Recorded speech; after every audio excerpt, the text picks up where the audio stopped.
नदी का पानी रोके जाने पर बौखलाए पाकिस्तान ने फिर परमाणु युद्ध की गीदड़ भभकी दे दी। इस बार बिलावल भुट्टो ने यह खोखली धमकी दी।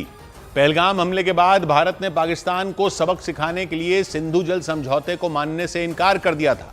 इसके बाद पाकिस्तान में पानी के लिए हाहाकार मच गया, क्योंकि पानी की कमी से उसके सामने कई समस्याएं खड़ी हो गईं। पाकिस्तान में हाहाकार मचना शुरू हो गया। इस बीच वहां के नेताओं ने भारत के खिलाफ अनाप शनाप बयान देने शुरू कर दिए। इस लिस्ट में वहां के पूर्व मंत्री बिलावल भुट्टो का भी नाम जुड़ गया।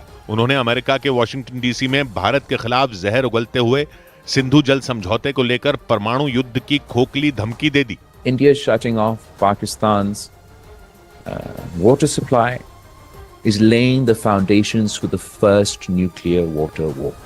पहलगाम आतंकी हमले के बाद भारत ने सिंधु जल समझौते को मानने से इनकार कर दिया था। इसके तहत पाकिस्तान जाने वाली सिंधु, झेलम और चिनाब नदी का पानी भारत ने रोकना शुरू कर दिया। अलग अलग बांधों से जैसे ही भारत ने पानी रोका, पाकिस्तान की हालत पहले से भी ज्यादा खराब हो गई। पानी की भारी कमी से वहां की खेती चौपट होनी शुरू हो गई। भारत की तरफ से बहने वाली इन नदियों पर ही पाकिस्तान की आधी से ज्यादा आबादी निर्भर है। यही वजह रही कि भारत के सख्त रुख से पाकिस्तान तिलमिला उठा। और इस सब के बीच पानी की भारी किल्लत के मुद्दे पर वहां के प्रधानमंत्री शहबाज शरीफ ने एक उच्च स्तरीय बैठक की। इस बैठक में फैसला लिया गया कि पानी की कमी को दूर करने के लिए पाकिस्तान में नए जलाशयों का निर्माण करवाया जाएगा। इस काम के लिए पाकिस्तान की सरकार ने विदेश मंत्री इसहाक डार की अगुवाई में एक कमेटी का भी गठन कर दिया, जो पाकिस्तान में पानी की भारी कमी को दूर करने के लिए कदम उठाएगी। सिंधु जल समझौते पर भारत के फैसले ने पाकिस्तान को मजबूर कर दिया कि वो पानी के लिए दूसरे रास्तों की तलाश करे। इस मुद्दे पर वहां के प्रधानमंत्री शहबाज शरीफ ने हाई लेवल मीटिंग बुलाई। इस बैठक में पाकिस्तान के चारों प्रांत, पंजाब, सिंध, बलूचिस्तान और खैबर पख्तूनख्वा के नेता शामिल हुए। बैठक में फैसला लिया गया कि पानी की भारी कमी को दूर करने के लिए नए जलाशय बनाए जाएंगे। इसके लिए वहां की सरकार ने विदेश मंत्री इसहाक डार की अगुवाई में एक कमेटी भी बना दी और इस कमेटी को जल्द अपनी सिफारिशें सौंपने का निर्देश दिया गया।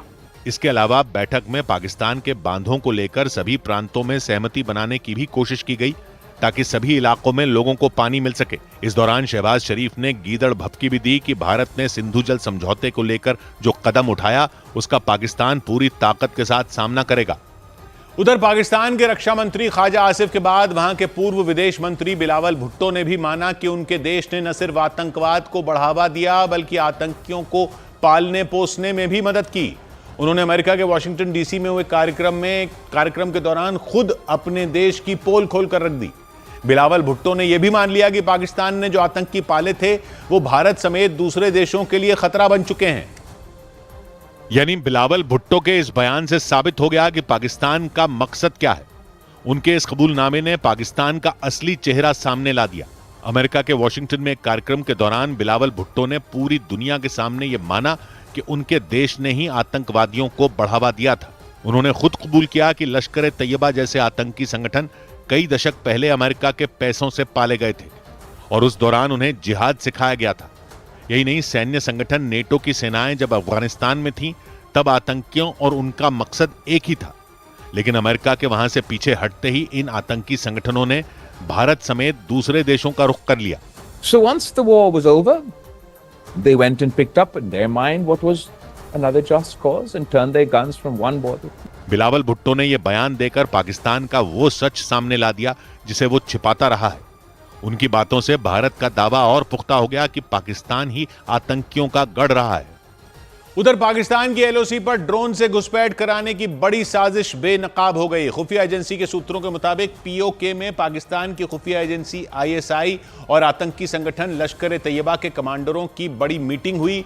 दावा किया गया कि उस मीटिंग में आतंकियों को भारत में घुसपैठ के लिए नए सिरे से तैयार करने पर चर्चा हुई, ताकि वो आतंकी भारतीय सेना की नजर में आए बगैर भारत में घुसपैठ करने में कामयाब हो जाएं। खुफिया एजेंसियों के सूत्रों के मुताबिक इस बैठक में एलओसी पर घुसपैठ के लिए किस तरह ड्रोन का इस्तेमाल किया जाएगा, इसका भी पूरा प्लान तैयार किया गया। पाकिस्तान इन ड्रोन की मदद से भारतीय सेना की हर हरकत पर नजर रखना चाहता था, ताकि वो आसानी से मालूम कर सके कि किस वक्त और कहां से उसके आतंकी बहुत आसानी से भारत में घुस सकें। खुफिया एजेंसियों के सूत्रों के मुताबिक पाकिस्तान के कब्जे वाले कश्मीर में 14 मई को बैठक हुई थी। इस बैठक में आईएसआई और लश्कर ए तैयबा के कई बड़े कमांडर शामिल हुए थे। उन्होंने पीओके में बने आतंकियों के ठिकानों को दूसरी जगह शिफ्ट करने का प्लान बनाया। इसके अलावा लश्कर में नए आतंकियों की भर्ती और उन्हें फिर से भारत में हमला करने के लिए तैयार करने की भी चर्चा हुई। यानी ऑपरेशन सिंदूर के दौरान मुंह की खाने के बाद भी पाकिस्तान बाज नहीं आया और उसने दोबारा आतंकियों को बड़े हमले के लिए तैयार करना शुरू कर दिया।